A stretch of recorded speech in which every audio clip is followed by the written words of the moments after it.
병아리 눈곱만큼 와야 되는데 원래 아주 푹 쌓여가지고 어저께 참 다니기도 힘들고 어려웠는데 저 바깥에 안 나가봤는데 다 녹았죠? 예, 감사합니다. 이제 여러분은 머지않아 집집마다 자율주행을 하는 자동차를 한 대씩 갖게 될 것입니다.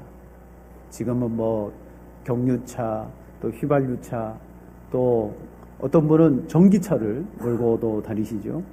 이제는 어쩌면 운전면허가 없는 분들도 자율주행차를 통해서 내가 그 차를 이용하고 그냥 편안하게 오고 갈 수 있는 세상이 곧 우리에게 도래할 것입니다. 그만큼 세상은 과학의 수준이 많이 올라가고 그리고 발전했습니다.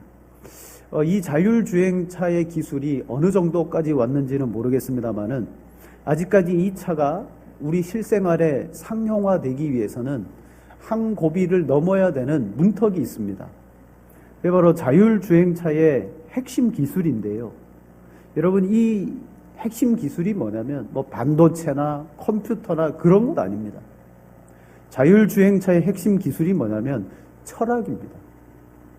여러분, 사람이 철학을 가지고 있잖아요. 이 자동차도 핵심적으로 가져야 되는 기술이 뭐냐면 차가 철학을 가져야 된다는 거예요. 여러분, 지금 충분히 과학적인 기술은 어느 정도 확보되었습니다.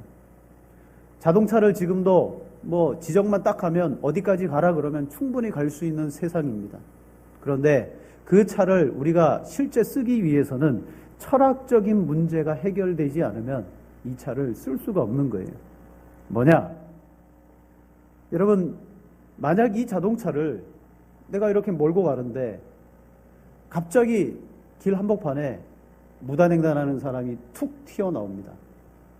근데 차가 지금 속도와 그 사람을 여러분 계산을 해보면서 내가 피해야 될 것이냐 아니면 충돌해야 될 것이냐, 그때의 그 계산이 뭐냐면 그게 철학이라는 거예요. 내가 이 차의 주인을 살리기 위해서 그냥 갈 거냐 아니면 저 사람을 살리기 위해서 이 차의 주인을 희생할 것이냐, 이렇게 볼 수 있어요. 차 앞에 한 무리의 사람들이 지나갑니다. 갑자기 부딪혀야 되는 거예요. 그러면 이제 이 자율주행차는 또 철학과 도덕적 가치 판단을 내려야 되는 거예요. 내가 주인을 살릴 것이냐, 저 사람들을 살릴 것이냐. 만약에 피하면 주인은 죽고 저 사람들은 살 수도 있다. 이랬을 때의 문제가 해결되지 않으면 여러분 이 자율주행차를 탈 수가 없는 겁니다. 마찬가지로 여러분 신앙을 하는 성도도 마찬가지입니다. 우리가 신앙생활을 할 때 내 구원에 결정적인 역할을 하는 것이 있습니다. 또 우리가 살아가면서 신앙의 어떤 다양한 환경과 문제를 만날 때마다 나의 행동과 그리고 나의 어떤 선택을 결정하게 하는 영향력이 있습니다.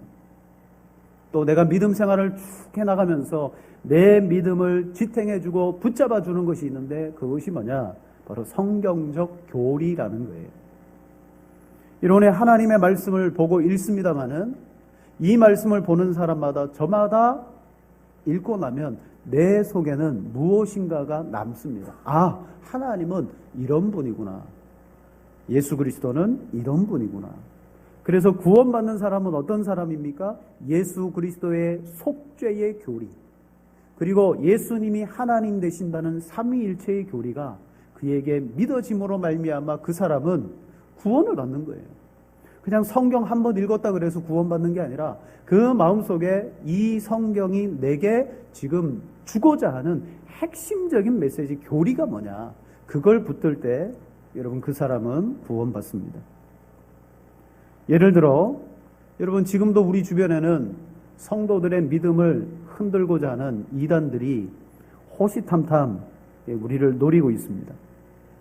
최근 몇 주간 동안에 제가 신천지에 대한 어떤 또 정보를 들었습니다. 우리 교회 성도들에게 접근해서 포섭 활동을 벌이고 있다, 그런 이야기를 몇 건 듣고 또 어떤 분과는 직접 전화로 상담도 했습니다. 근데 전화로 상담하면서 그분이 그러는 거예요. 내가 어떤 선교사와 만나서 교제를 했다. 우연히 그 선교사를 만나게 되고 또 우연히 만나게 돼서 나는 안 만나고 싶었는데 만나게 되어서 이것도 하나님의 뜻인가 보다. 그렇게 해서 성경을 함께 좀 며칠 나누었다. 그런데 그분의 입에서 나오는 성경은 끊이지 않고 줄줄줄줄 나오더라는 거죠. 어쩌면 성경을 그렇게 많이 알고 있는지. 성경을 줄줄줄줄 나오고 있는데 뭔가 성경을 들을 때마다 이상하다라는 생각이 들더라는 거예요. 이상하다. 여러분, 그 이상한 마음이 들어서 알아보고 살펴봤더니 신천지더라는 거예요. 인터넷과 수많은 정보를 쫙 조합해 보니까 딱 신천지가 내게 접근했다라는 사실을 알고 이분이 끊으셨어요. 여러분, 이분은 이 성경 말씀을 통달하거나 다 알아서가 아닙니다. 그동안 신앙생활을 하면서 설교를 듣고 말씀을 배우면서 알게 모르게 내 속에 그 말씀들이 차곡차곡 쌓이면서 말씀의 뼈대가 생기는 거예요. 교리가 생기는 거죠. 그 뼈대인 교리가 무엇인가 비성경적 말씀을 들었을 때 그 잘못되었던 것들을 교리가 걸러주더라는 거예요. 이건 뭔가 이상한데? 잘못된 것 같은데? 그러면 이제 제대로 알아보는 거예요. 여러분, 실은 여러분도 그동안 설교를 듣고 신앙생활 하면서 이 설교 속에 가장 밑바닥에 뭐가 깔려 있냐면 이 말씀을 통하여 여러분들에게 주고자 하는 교리적인 핵심이 들어 있습니다. 그걸 설교하는 거예요. 그래서 여러분이 지금까지 들었던 그 설교 말씀을 통하여서도 여러분은 교리가 내 속에 여러분 정립되어져 있을 것입니다. 뿐만 아니라 우리는 어떻게 해야 되느냐? 하나님께서 내게 주신, 우리에게 주신 그 교리를요, 더 깊이 공부하고 배워야 되는 거예요. 교리를 공부함으로 말미암아 우리에게 주어지는 유익이 너무너무 많다는 거예요. 그런데 오늘날 현대 교회의 성도들은 신앙생활을 어떻게 합니까? 여러분의 신앙생활에 지대한 영향력을 끼치는 것이 설교 말씀입니다. 그러면 현대 교회의 설교를 한번 여러분이 점검해 보시면 돼요. 자, 오늘날 교회의 설교는요, 어떻습니까? 제가 생각할 때 이렇습니다. 상당히 주관적이고 때로는 미래지향적이고 거기에다가 기복적, 복을 선포하는 설교를 많이 합니다. 많은 부분 기복적입니다. 여러분, 이렇게 해서 하나님의 복을 받으십시오. 복을 선포합니다. 하나님께서 복 주신다는데 여러분, 싫습니다. 저 안 받겠습니다. 그럴 분 계세요? 그런 설교를 들으면요, 아멘. 대부분 간증이 그래요. 내가 그렇게 했더니 하나님으로부터 복을 받았습니다. 복을 선포하는 설교가 있습니다. 또는 성도들의 심리적인 위안을 주는 메시지로 끝날 때도 많습니다. 고난을 당하거나 어려움의 형편 가운데 놓여 있는 성도들에게 보십시오. 이 신앙의 위인도 이런 고난과 어려움을 이겼습니다. 하나님이 함께 하시면 이길 수 있습니다. 위로의 메시지를 줍니다. 또는 비전을 선포하거나 말씀을 통하여 꿈을 적용시킵니다. 하나님은 우리를 꿈꾸게 하십니다. 꿈을 크게 가지십시오. 또한 오늘날 성도들에게 무슨 관심이 있는지를 알아서 여러분, 성도들의 관심사를 설교하는 설교도 많더라는 거예요. 그래서 한 신학 교수님이 이렇게 이야기했습니다. 현대 사회에서는 교단을 불문하고 거의 대부분 교회들의 설교가 비슷해지는데 이것이 바람직한 방향으로 가기보다는 모든 성도들이 이전 시대 교회와 같이 성경이 가르치는 바를 의식적으로 잘 배워가려 하지 않음으로써 오히려 교회를 바로 세우지 못하고 있다. 긴데 요약하면 이렇습니다. 교단을 불문하고 설교가 비슷해진다. 비슷해져요. 이전 교회 시대처럼 성경이 말씀하는 바를 배우려 하지 않는다. 그래서 오히려 교회를 바로 세우지 못하고 있다. 다른 말로 하면 오늘 이 시대는 설교의 홍수의 시대다. 그런데 이 설교들을 다 들어보면 교단마다 색깔이 다르고 교단마다 교리가 조금씩 달라서 교단에 대한 그런 어떤 교리적인 내용들이 충분히 들어가 있고 나와야 되는데 그렇지 않다. 결국 그럼으로 인하여 이 말씀이 성도와 교회를 세우고 있지 못하다. 그래서 이어서 이렇게 말합니다. 많은 개신교인들이 그저 교회 안에 속해 있으면 자신들이 구원받을 것이라 생각하는 경우가 많은데 이를 성도들의 우민화 현상이라 할 수 있다. 즉 교회 안에 있고 설교를 들을 때 은혜롭다라는 마음을 갖고 그저 듣고만 있으면 자연히 나는 구원받을 것이다 라는 착각에 빠지게 만든다는 거예요. 설교 자체가. 여러분 설교를 딱 들으면 어떤 설교는 은혜가 되면서 내가 그 은혜를 다 받은 것 같고 내가 믿음이 충만한 것 같고 그렇게 만들어 버린다는 거예요. 여러분 설교가 성도들을 그렇게 만들 수가 있습니다. 이게 뭐냐? 오늘날 현대의 설교예요. 그렇다면 한편 우리 현대의 성도들은 어떤 신앙의 형태를 주로 갖는가를 살펴봐야 됩니다. 오늘날 성도들은요, 추구하는 것이 있는데 신앙에서 하나님을 개인적으로 경험하기를 추구합니다. 이렇게 예배도 드리지만 우리는 각자 기도의 삶, 말씀을 묵상하는 삶, 또 여러 가지 삶을 통해 가지고 하나님을 개인적으로 경험하기를 추구합니다. 그래서 대표적인 현상이 뭐냐면 하나님의 음성을 듣는다거나 하나님을 체험한다거나 또는 하나님에 대한 어떤 내 안에 내적인 감정을 추구한다거나 뭐 그런 것들을 선호합니다. 그래서 그런 경험을 한번 하게 되면요, 자기의 신앙이 성숙해지는 것 같고 또 내 신앙이 자라나는 것 같고 북돋아지는 것 같아요. 내 마음속에 하나님의 음성이 들려지고 말씀에 하나님의 감동이 막 느껴지면 그럴 때 내가 뭔가 신앙이 자라난다라는 표지로 여기게 되더라는 거죠. 자, 우리는 현대의 설교들과 현대의 우리의 신앙의 모습을 가지고 살아가는데 이 모든 것들은 무슨 영향 때문이냐면 오늘날 현대 신학이라는 영향을 고스란히 다 받고 있다는 거예요.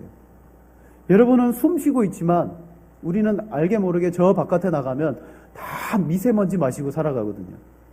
근데 의식하지 않잖아요. 다 미세먼지 마시고 살아갑니다. 마찬가지로 오늘 이 현대에 흐르고 있는 신학의 흐름 자체가 뭐냐면 그런 노선이라는 거예요. 설교도 그런 설교고 성도들의 신앙의 모습도 그런 신앙을 신앙이라고 생각하며 살아가고 있더라는 거예요. 하지만 여러분 원래 16세기 종교개혁을 일으킨 개혁자들과 그 개혁주의의 후예들은 어떤 신앙을 가졌냐면 이런 겁니다. 하나님을 아는 것과 하나님을 믿는 것의 기준을 성경에다 두고 이 성경에서 도출된 신앙 고백과 교리 문답의 문서를 통해 신앙을 배우고 경험해 왔다는 거예요. 자, 다시 말씀드립니다. 개혁주의 신앙의 최종적인 권위는 성경입니다. 성경. 이 성경 안에서 개혁자들이 함께 합의하여 도출된 신앙 고백서와 교리 문답서를 가지고 교회는 항상 교리와 그 신앙의 고백을 성도들에게 설교하고 가르치면서 그 안에서 신앙을 경험하고 배워왔다는 거예요. 그런데 역사적으로 이 종교개혁주의의 신앙이 18세기, 19세기에 넘어가면서 신학적인 대변혁이 일어납니다. 그게 뭐냐면 19세기에 현대신학이 등장합니다. 현대신학은 뭐냐? 그동안 문서로 되어진 신앙 고백과 문서로 쭉 고백되어지고 기록되어진 신앙 고백과 문서로 되어진 교리 문답 그런 것들을 이제 통해서 하나님을 배우지 않습니다. 그럼 어떻게 배우냐? 하나님은 이 문서나 이 교리서를 통하여 아주 멀리 추상적으로 멀리 계신 분이 아니라 그 하나님은 당신 속에 있습니다. 당신은 하나님을 경험할 수 있고 당신의 그 신앙의 감정을 통하여 당신은 하나님을 알아갈 수가 있습니다 라고 전환을 일으킨 게 뭐냐면 현대신학이라는 거예요. 그래서 19세기에 접어들어서 이 현대신학의 아버지인 슐라이어 마허라는 사람이 그동안 해왔던 개혁주의 신학의 틀을 완전히 변혁시켜버렸습니다. 그동안은 하나님의 계시의 말씀과 그리고 그 계시의 말씀과 거의 같은 수준의 교리를 배워가면서 신앙생활을 했는데 이제는 그런 문서를 통해서 신앙생활을 하지 않는다. 하나님은 당신 안에 있다. 당신은 하나님이 주시는 신앙 감정을 가지고 하나님을 느끼고 하나님을 경험할 수 있다. 그래서 신을 초월자로 저 먼 밖에서 찾지 말고 당신 속에서 찾아야 된다라고 그렇게 외쳤습니다. 그때부터 신학의 사조가 그런 쪽으로 흘러가기 시작했습니다. 여러분, 그동안 개혁주의 신학은요, 신앙의 선조들이 그렇게 핍박을 당하고 순교하고 만들어 놓았던 성경의 교리들을 폐기시켜버리고 이제는 어떤 인간의 정신적인 어떤 감정, 종교적인 신비, 그런 것을 통해서 하나님을 알아가기 시작했습니다. 때로는 내 감정으로 하나님을 직관적으로 합니다. 내 마음에 직관적으로 어느 날 막 감동이 오면 아, 이거 하나님이구나. 막 이런 식으로 신앙생활이 바뀌기 시작했다는 거예요. 즉 하나님은 초월하여 계신 분이 아니라 내 마음에 내재해 계신 분. 물론 그 말은 맞습니다. 하나님은요 초월해 계시기도 하지만 물론 내 속에 계시기도 해요. 내 속에 내재하시는 분으로 우리는 그냥 인식해버리고 하나님의 임재와 음성 듣는 것과 그 하나님을 느끼는 것과 이런 것을 신앙의 어떤 신앙을 알아가고 하나님을 알아가는 과정으로 여기더라는 거예요. 대표적인 활동이 뭐냐면 여러분 큐티라는 거예요. 큐티라는 거. 우리 큐티 계속적으로 하시는 분이 있습니다. 제가 큐티 성경을 묵상하는 것을 폄하하는 것이 아니에요. 여러분 실은 이 큐티라는 것도 엄밀히 따져보면 뭐냐면 하루 내가 정해놓은 시간 속에서 말씀 묵상집이나 또 내가 정한 성경 몇 구절을 가지고 읽고 뭘 기다리냐면 그 속에서 하나님의 사인을 기다립니다. 이 말씀을 통해서 하나님이 내게 주시는 내적인 감동이 뭔가, 하나님의 인도가 뭔가, 그런 것을 기다려요. 다시 말하면 성경 몇 절을 읽고 하나님의 어떤 감동이라는 것을 내가 받고 그것을 따라서 하루를 살아가고 삶을 살아갑니다. 제가 최근에 만났던 선교사님이 그렇게 말합니다. 야, 신목사야, 요즘 내가 매일 큐티를 하는데 큐티를 할 때마다 자꾸 하나님이 나보고 죽으라 그런다. 죽으라 그런다. 실제 우리 지난번에 왔던 아이국 선교사님이 아이국 선교사님 죽으라 그런다. 어디 가서 누군가와 이야기하다 보면 그런 감동이 온다는 거예요. 너는 죽어야 된다. 야, 이거 어떡하냐? 내가 이번에 들어가면 내가 죽어야 되냐? 죽을 수도 있겠는데 막 이렇게 스스로가. 과연 제가 생각했을 때 하나님이 죽으라고 하셨을까? 물론 우리는 진리 때문에 신앙을 선포하다가 죽기는 죽어야 됩니다. 그러나 하나님이 나를 선교사로 보내고 그곳에서 나를 통하여 하실 일이 그냥 물론 죽음을 통해서 놀라운 일을 하시겠지만 그런데 그 말씀을 읽을 때마다 내 개인적으로 죽어야 된다, 뭘 해야 된다 이런 하나님의 감동을 받아가며 그걸 하나님이라고 여기면 너무 위험하다는 거예요. 너무 위험하다는 거예요. 그래서 모두가 큐티를 하고 난 다음에 어떤 교회는 큐티 나눔을 합니다. 다 모여가지고 각자 하나님이 주신 감동을 나누자고. 그러면 저마다 다 읽은 본문을 가지고 하나님의 감동을 나누는데 천태만상이겠죠. 바로 이런 모습들이 우리가 현대신학을 영향을 듬뿍 받고 있다는 그런 모습 중에 하나입니다. 그렇다면 이 현대신학으로 넘어오기 전에 16세기부터 17세기까지 우리의 종교개혁자들은 어떻게 설교를 했고 그들은 어떻게 신앙생활을 했을까요?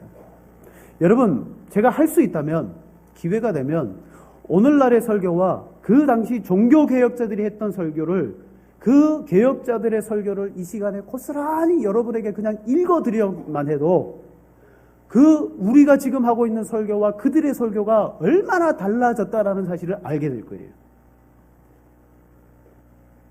간단히 말씀드리면 개혁자들의 설교는요 100% 교리 설교였습니다. 교리 설교였어요. 속죄의 교리가 무엇인가? 참된 성화란 무엇인가?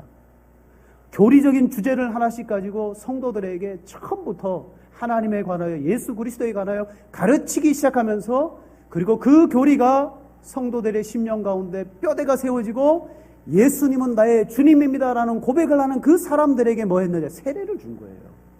교리가 세워지고 스스로 고백하며 그렇게 살아가기로 서약한 사람들에게 비로소 당신은 우리 교회의 교인 될 자격이 있습니다 라고 세례를 준 거예요. 그리고 종교개혁자들은 그들의 고백과 교리를 여러 문서에 담아서 지금도 그 문서들이 내려옵니다.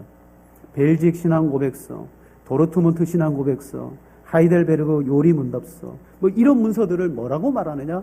표준 문서라고 말합니다. 오늘 우리가 지금 이 시대에 우리도 그것을 보고 공부하고 배워도 충분히 전혀 다르지 않는 그들의 고백과 우리의 고백이 같은 고백이 될 수 있는. 그래서 유럽의 개혁교회들은요, 오후 예배 때마다 아예 법으로 정해놨습니다. 오후 예배 때는 이 교리 문답서를 강론해라. 한 번 들어서 끝나는 게 아니고요. 매주 1년 듣고 또 듣고 계속 하면서. 왜냐? 그 속에는 또 새로운 성도들이 또 있거든요. 끊임없이 이 교리 문답서를 강론하면서 성도들에게 교리를 든든히 세웁니다. 여러분, 교리가 딱 쓰면요, 그 성도는 흔들리지 않습니다. 하지만 오늘날 설교는 어떻습니까? 제가 앞서서 오늘날 설교에 대해서 이야기했습니다. 주관적입니다. 설교자가 때로는 이렇게 말합니다. 여러분 각자가 하나님을 경험하십시오. 하나님을 경험할 수 있습니다. 주관적이라는 것. 기복적입니다. 말씀을 통하여 하나님은 여러분에게 복을 주십니다. 심리적입니다. 여러분, 그렇게 될 줄 알고 믿으면 이루어집니다. 심리적이에요. 미래지향적이에요. 하나님 여러분에게 꿈을 주시기를 원합니다. 비전을 주시기를 원합니다. 문제 해결적입니다. 또 설교가. 우리는 여러분의 어떤 마음과 이 사회의 문제와 관심사와 이런 것들에 대하여 설교에 초점을 맞춰서 막 하고 있는데 실제 개혁주의 교회의 설교는 철저한 교리적인 설교예요. 여러분, 우리는 왜 교리가 중요합니까? 교리가 없으면 하나님을 아예 믿을 수가 없어요. 여러분, 많은 사람들이 이렇게 생각합니다. 목사님, 교리보다 성경이 교리보다 더 위에 있는 권위가 아닙니까? 솔직히 교리도 이 성경 안에서 도출되고 성경 안에서 나온 것 아닙니까? 그러므로 우리는 교리보다는 직접 성경을 보면서 신앙생활을 하는 것이 좋지 않습니까? 들어보면요, 맞는 말 같습니다. 근데 그 사람들은 뭐라고 말하냐? 우리 교리 안 배우고 성경에서 우리가 직접 보고 듣고 배우겠습니다. 그런 이야기와 똑같아요. 자, 그렇다면 여러분이 어떻게 성도가 되었는지를 한번 생각해 보십시오. 교회에서 성도를 어떤 사람을 성도라고 말하냐면 성도가 되기 위한 가장 기본적인 고백은 뭐냐? 그 사람이 예수 그리스도를 나의 주, 나의 하나님으로 정말 고백하느냐를 보는 거예요. 고백하느냐. 여러분, 교회는 초창기 때부터 뭐 했냐면 어떤 박해와 희생을 치르더라도 당신은 예수님을 나의 주라고 고백하겠느냐?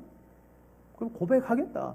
예수님은 나의 주다. 교회뿐만 아니라 교회 바깥에 나가서도 공식적으로 그렇게 고백했습니다. 그러면 교회는 그 사람을 정식 교인으로 받아들이는 거예요. 여기에서 중요한 것은 예수님은 주님이십니다라는 고백하는 이 고백조차도 뭐다? 그건 교리라는 거예요. 여러분, 그 고백이 교리입니다. 우리도 구원받을 때 교리적인 진술을 하고 구원을 받았습니다. 즉, 그 고백 속에는 예수님에 대한 정확한 이해가 들어있는 거예요. 교리는요, 성경은 여러 다양한 말씀을 통하여서 예수님을 말하기는 하지만 교리는 그 말씀 속에서 정확한 예수님에 대한 핵심을 우리에게, 하나님에 대한 핵심을 우리에게 알려줍니다. 그러므로 여러분, 구원 얻는 믿음 속에는 신학적이며 교리적인 내용이 꼭 포함되어 있어야 그 사람은 구원받습니다. 여러분, 천국에 가면 교리가 필요 없을까요? 아니요. 하나님은 우리가 정말 예수 그리스도를 믿음으로 고백하고 있느냐, 그 예수님을 성경적으로 믿느냐를 볼 거예요. 신앙생활 오래 했느냐, 뭐 신앙적인 체험을 많이 했느냐, 그거 아닙니다. 내가 보내준 아들 예수 그리스도를 바른 말씀 가운데 믿었느냐? 그거죠. 종교개혁자들이 한 것이 뭐예요? 바른 예수를 믿지 않고 바른 하나님을 믿지 않는 그 로마 카톨릭 안에서 그거 아니다. 바른 예수를 믿어야 된다라고 나오며 그때 바른 신앙하기 위해서 교리와 신조들을 세운 거예요. 이것대로 신앙생활해라.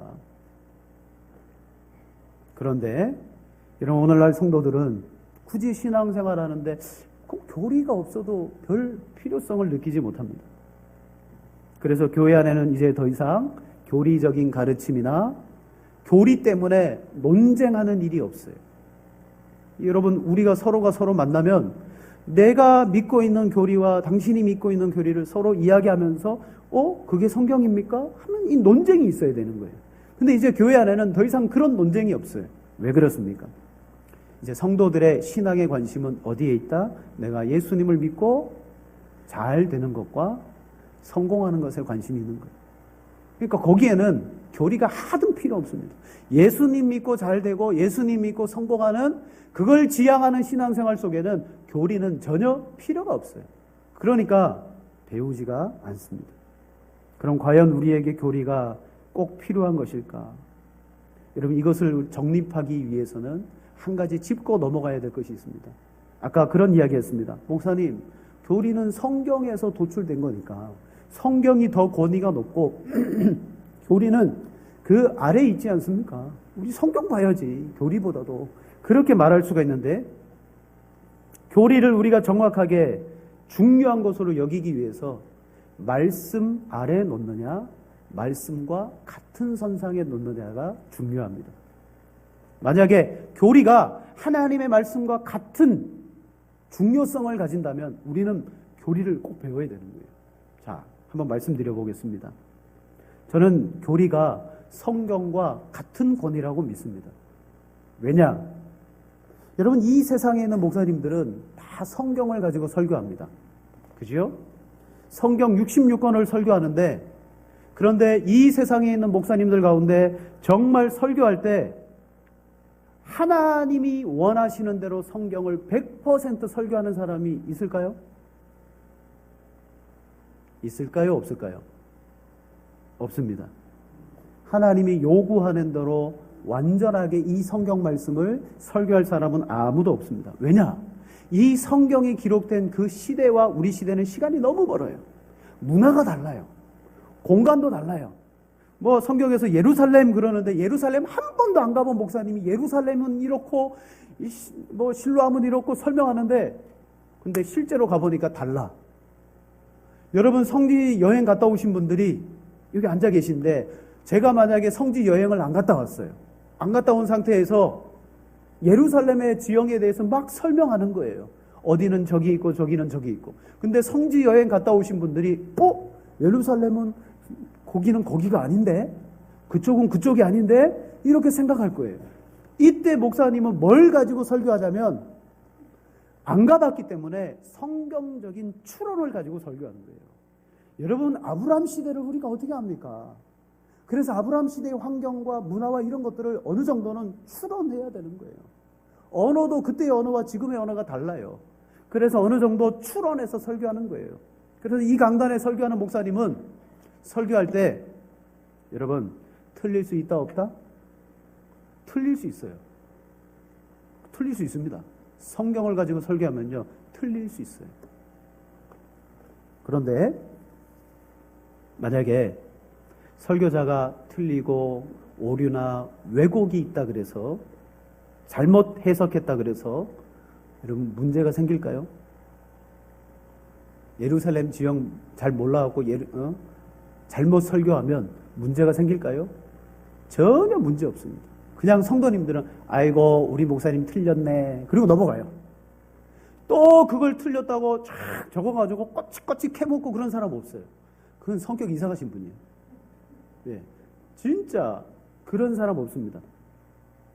매주 성경을 해석하지만 조금씩 틀릴 수가 있고, 그리고 성경 해석에 오류가 조금씩 나올 수 있어요. 그 문제 가지고 목사님은 쫓겨나지 않습니다. 그런데 목사가 교리가 틀리면 어떻게 되는지 아세요? 교리가 틀리면 예를 들어서 삼위일체 교리가 지금까지 개혁주의 교회와 정통교회가 고백하며 신앙했던 교리가 아니라 조금 벗어난 교리를 설교하거나 예수 그리스도의 속죄론에 대해서 개혁주의 신앙과 정통교회가 고백했던 교리에서 조금 벗어나게 설교하면 목사 어떻게 되는지 아십니까? 그 목사는 쫓겨납니다. 왜냐? 성경을 왜곡하거나 오류하게 되면요, 그건 용서가 돼요. 우리는 하나님의 성경을 100% 모르기 때문에 용서가 돼요. 하지만 이 성경 가운데 하나님이 우리에게 역사적으로 주신 그 교리에 대하여 교회가 이것을 교리로 받고 신앙 고백하고 서로 문답하고 했던 이 모든 것들이 오늘날 목회자가 잘못 설교하잖아요. 목이 댕강 날아갑니다. 당장 여러분, 우리 가운데 뭐 장로님들이나 우리 목사님 교리가 이상한데, 교리가 달라지면요, 교회가 망가져 버립니다. 그러니까 하나님의 말씀과 교리의 권위가 어때요?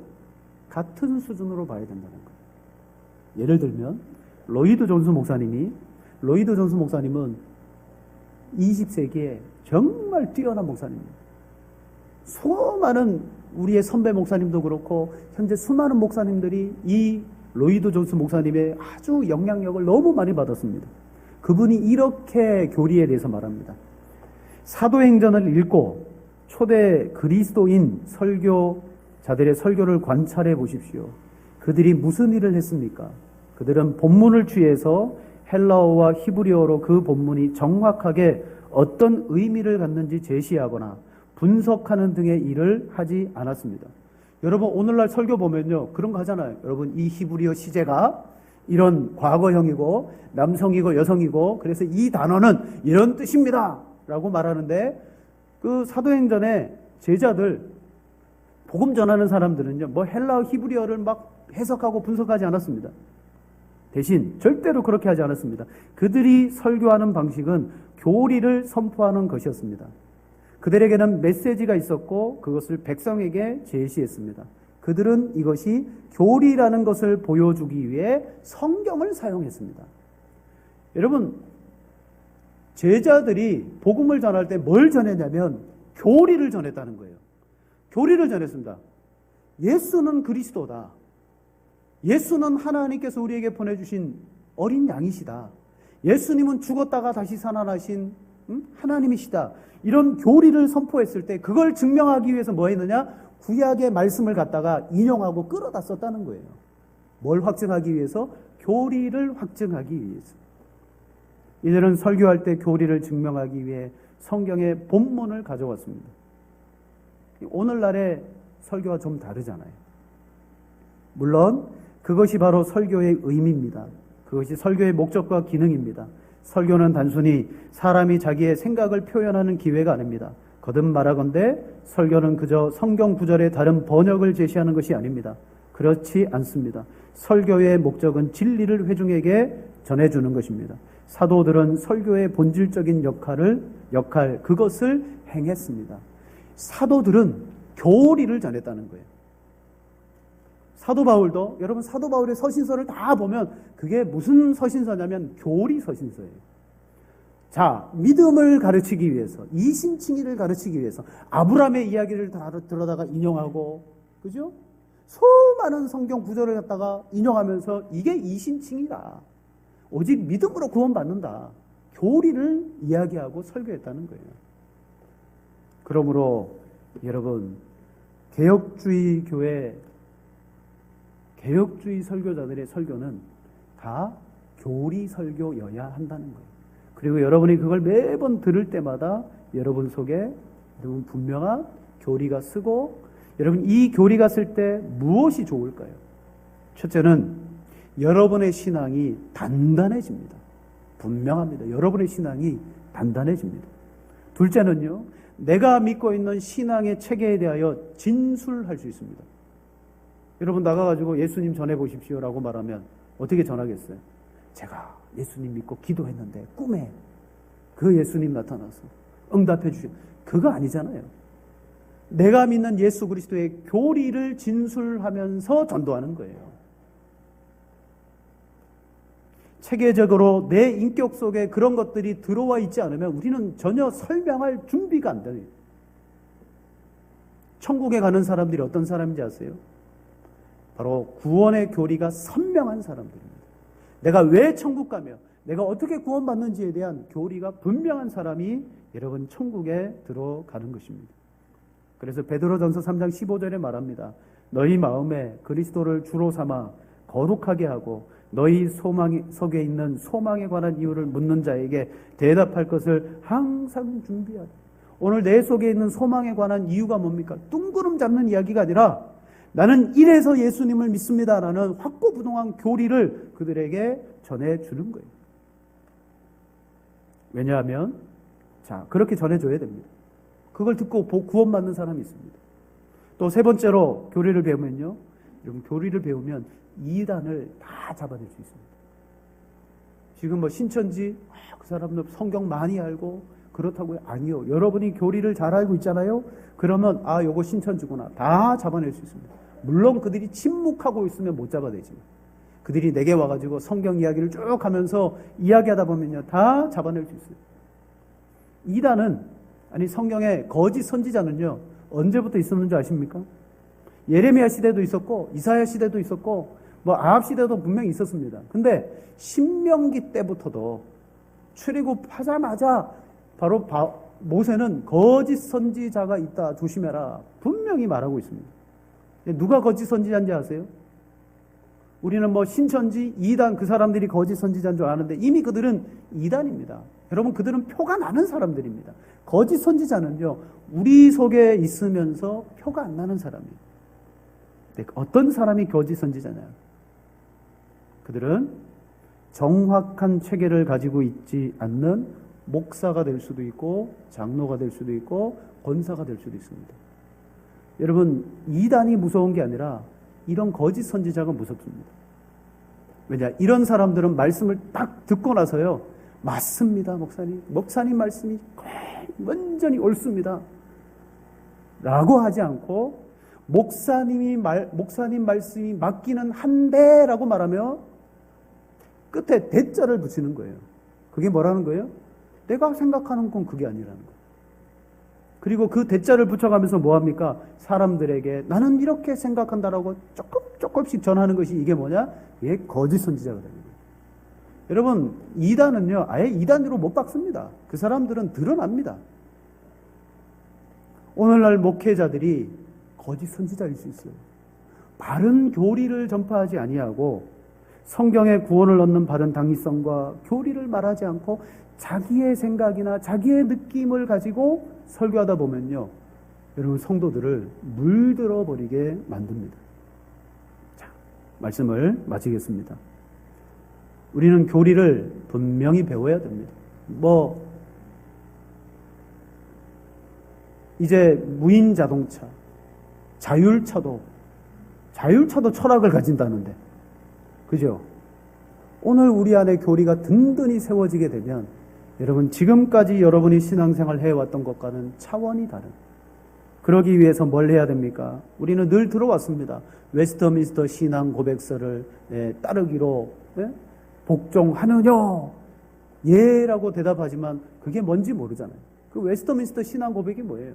오늘 우리 장로 합동교단이 가지고 있는 신앙 고백서입니다. 우리는 이 고백서를 준해서 신앙생활 하겠습니다. 그럼 뭐 해야 돼요? 그 고백서를 계속 배워야 돼요. 그 고백서 안에서 나온 게 뭐냐면 대요리 문답, 소요리 문답입니다. 우리 저녁마다 짤막짤막하게 나누고 있는 말씀이 그 말씀입니다. 자, 여러분이 이 시대, 우리는 그걸 알아야 됩니다. 이 세상에 신앙의 흐름이 어디로 가고 있으며 오늘날 성도들은 신앙을 어떻게 하고 있느냐, 그리고 우리가 잃어버린 신앙의 유산이 뭐냐, 바로 하나님이 교회에게 주신 분명한 교리를 통하여 내가 확고부동한 믿음과 체계를 갖추어서 그 안에서 내가 유익한 신앙생활을 할 뿐만 아니라 또 다른 사람에게 이것을 증거하고 가르칠 수 있는, 여러분 그런 유익한 신앙생활을 우리 모두는 다 해야 될 줄로 믿습니다. 네, 여러분 이 세상에 좀 신앙을 분별하셔야 됩니다. 잘 분별하셔서 과연 어떤 신앙생활을 우리가 해 나갈 것이냐. 여러분 복된 신앙하는 성도님들 되시기를 축복합니다. 우리 함께 이 시간 기도하겠습니다.